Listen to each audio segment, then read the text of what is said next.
प्रधानमंत्री हैं, मगर जब हमारे लोगों को, ओबीसी के लोगों को अधिकार देने की बात आती है, उनकी मर्दमशुमारी की, उनकी जाति जनगणना की बात आती है, संवैधानिक अधिकारों की बात आती है, तो ऐसा आदमी कहीं पर भी नहीं देखा साथियों, जो अपना और अपने समाज के नाम पर खाए और दुश्मनों की बजाय।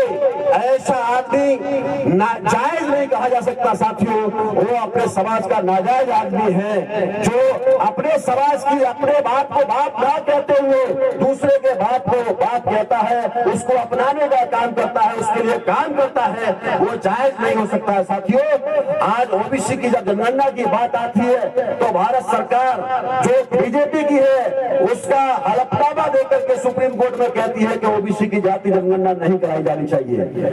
ये कैसी बात है साथियों? क्या ये जायज औलाद की बात हो सकती है? जायज सरकार की बात हो सकती है?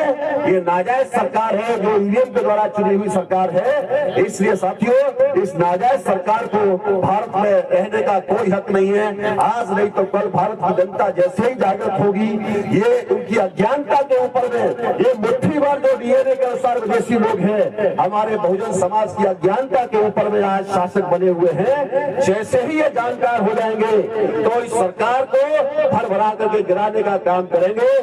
एक समय जरूर आएगा साथियों, देश का मूल निवासी लोग भारत के हुक्मरान होंगे।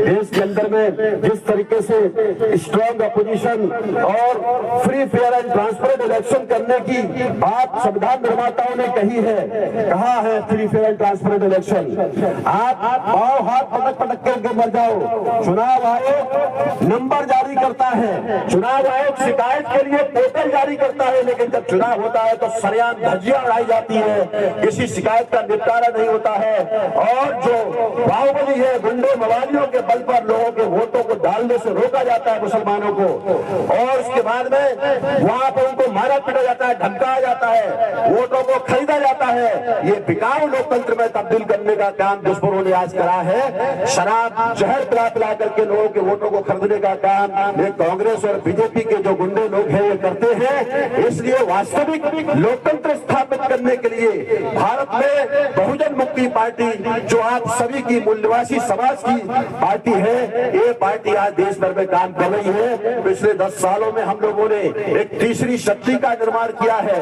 कांग्रेस नाम की एक पार्टी है, बीजेपी नाम की एक पार्टी है। जब ये जान गए कि भारत की जनता कांग्रेस और बीजेपी के लोगों को अकेले अकेले चुनाव लड़ने पर वोट नहीं दे सकते, इसलिए उन्होंने गठबंधन की राजनीति शुरू किया। एक ने एनडीए गठबंधन बनाया जो बीजेपी के नेतृत्व वाला है, दूसरे ने इंडिया गठबंधन बनाया जो कांग्रेस की लीडरशिप वाला